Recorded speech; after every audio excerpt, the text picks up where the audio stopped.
In the yesteryears of centuries ago, in a small portion of this vast world of ours, there lived a people called the children of Israel. From them came certain men and women through whom God revealed himself to all mankind.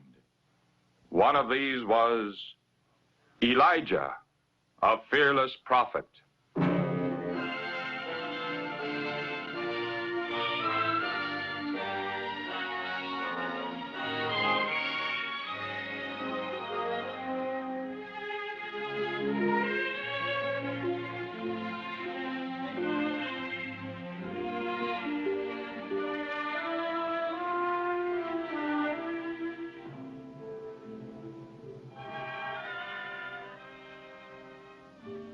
Almost 3,000 years ago, a great prophet came from the wild and mountainous region of Gilead. His name was Elijah, a man who had dedicated his life to God. And now God was sending him to the king of Israel. In those days, King Ahab ruled over Israel, and Queen Jezebel ruled over Ahab. It was she who built altars for the worship of Baal, the heathen god. And because the people worshipped idols, a famine was to come upon the land.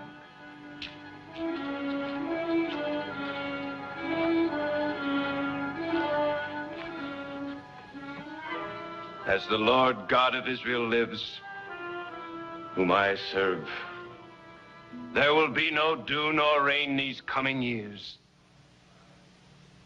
until I say so. Then the Lord spoke to Elijah, saying, "Go away from here and hide by the brook Cherith. You will drink from the brook, and I have ordered ravens to feed you there." And so, obeying the Lord, Elijah hurried away from the palace.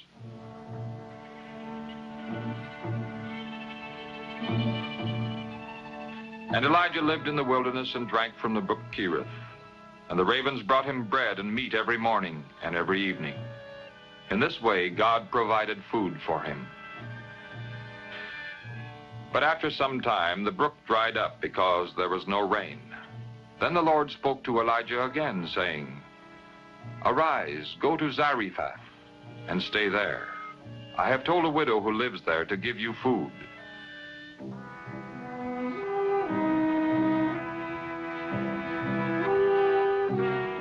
When Elijah came to the gate of the city, he saw a widow and her boy gathering sticks, and he greeted them.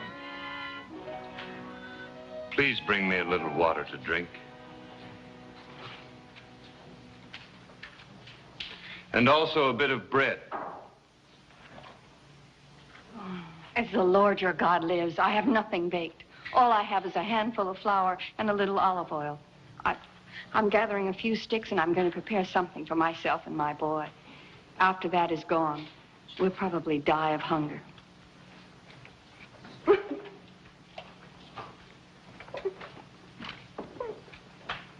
Don't be afraid. Go and do as you have said. But first, make me a little cake and bring it to me. And then make something for yourself and your son. The Lord, the God of Israel, says, the jar of flour will never be used up, and the bottle of oil will never become empty until the day the Lord sends rain.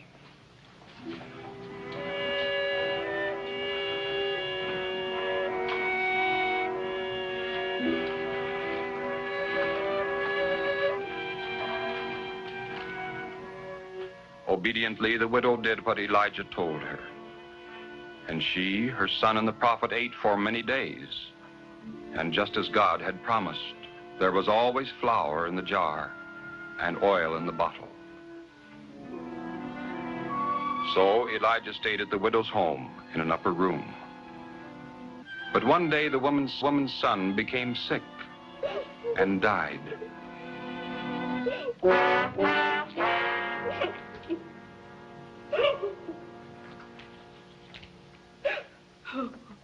Oh, leave me alone, man of God? Did you come to remind me of my sins and to kill my child? Oh. Give me your son.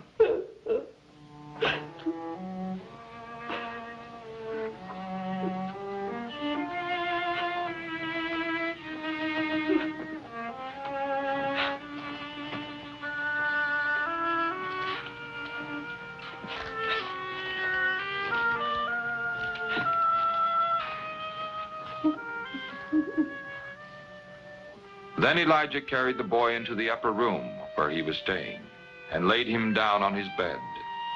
And when they were alone, he prayed to the Lord. Oh, Lord, my God,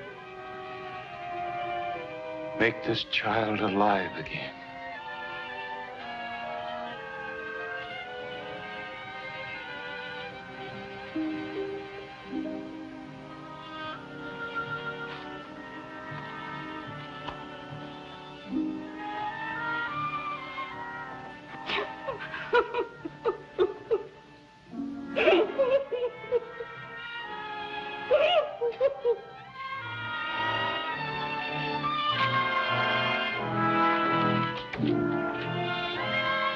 Look, your son is alive.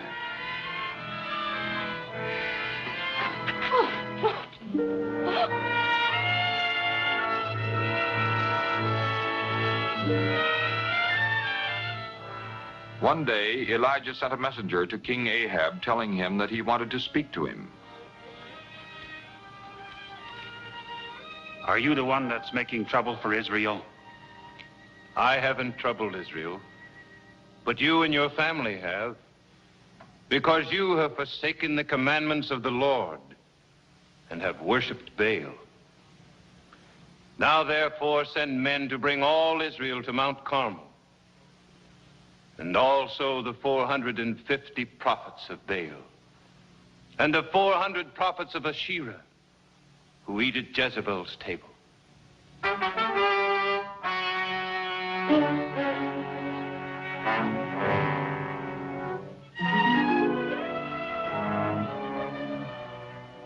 So all the people and the priests of Baal gathered on Mount Carmel, and they waited to see what Elijah would do. How long will you go on limping between two opinions?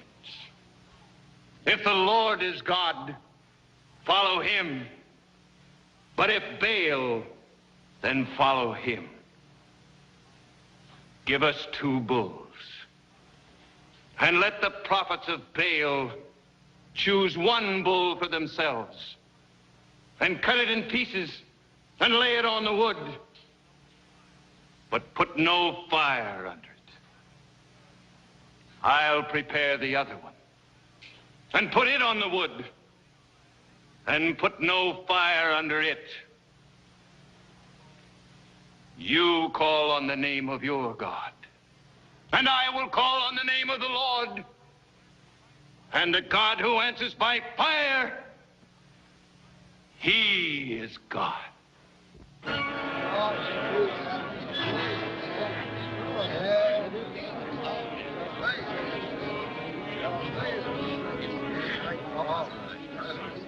First, the priests of Baal offered a sacrifice on their altar, and they called on the name of Baal from morning until noon, but there was no answer of any kind. No fire came to the altar. Then Elijah began to mock them. Cry louder, he's your God. And either he's lost in thought or on a long journey. Or maybe he's asleep and needs to be awakened. So the priests of Baal called louder and raved on into the afternoon, but still there was no answer. Then Elijah repaired the altar of the Lord that had been torn down. He took 12 stones, 1 for each of the tribes of Israel, and rebuilt the altar. And he made a trench around it, and arranged the wood and cut up the other bull and laid it on the wood. Fill buckets with water and pour it on the sacrifice and on the wood.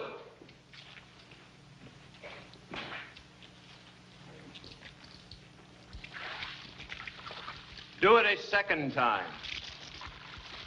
And a third.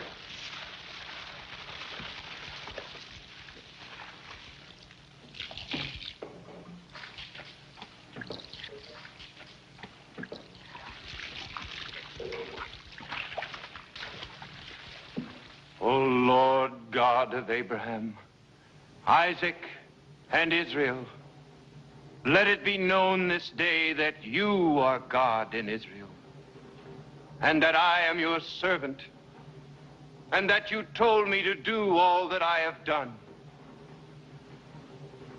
Answer me, O Lord. Answer me, so that these people may know that you, O Lord, are God. Then the fire of the Lord fell and consumed the offering, the wood, the stones, and the dust. It even licked up the water that was in the trench. Then the people believed in the Lord.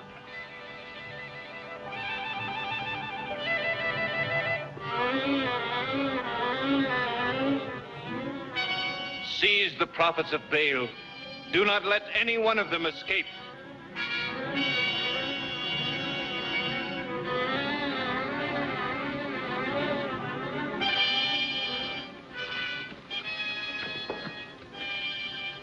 Go back to your palace, King Ahab, for soon there will be a heavy rain.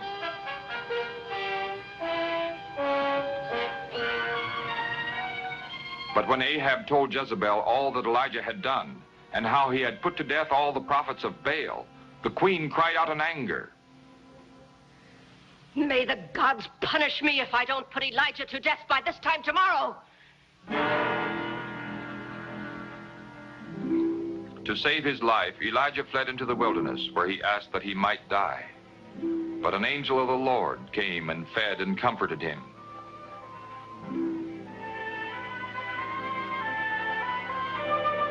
At last Elijah came to Mount Sinai, where God had spoken to Moses hundreds of years before.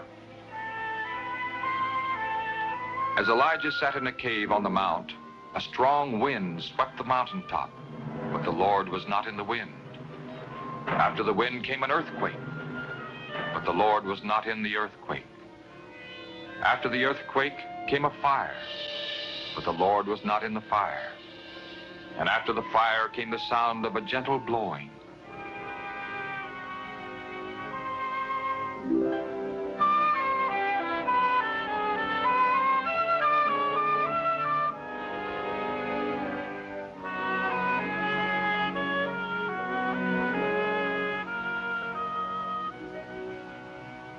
What are you doing here, Elijah? I have been fighting for you, O Lord God of hosts, because the people have forsaken your covenant. They have thrown down your altars.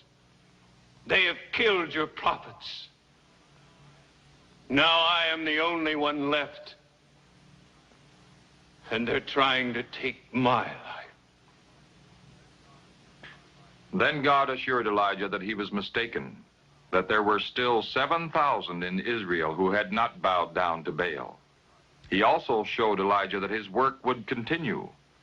Elijah was soon to anoint another prophet to carry on his work.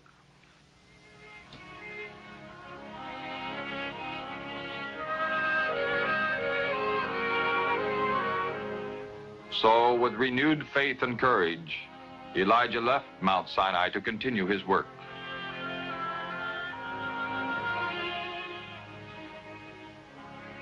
Later, as Elijah passed a field where a young man was plowing, a man by the name of Elisha, he put his mantle on Elisha as a sign that God had chosen him to be the next great prophet of Israel.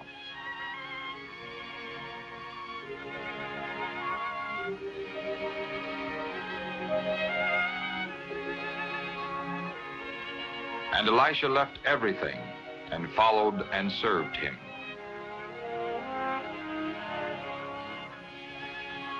But one day Elijah knew the time had come for him to leave Elisha. He had faithfully done God's work on earth and was about to be taken up into heaven. First, however, he offered to do one more thing for his disciple. Before I'm taken away, tell me, Elisha, what would you like to have me do for you?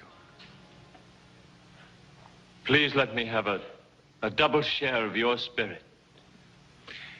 You've asked a hard thing.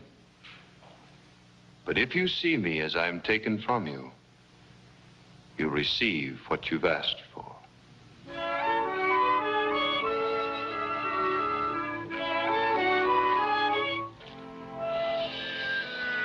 Elisha saw fiery chariots and fiery horses, which came between him and Elijah. And Elijah was carried to heaven in a whirlwind. Then Elisha took up Elijah's mantle, which had fallen to the ground, and he went forth to do the Lord's work. For he knew that from this day on, the Spirit of the Lord would be with him, as it had been with Elijah.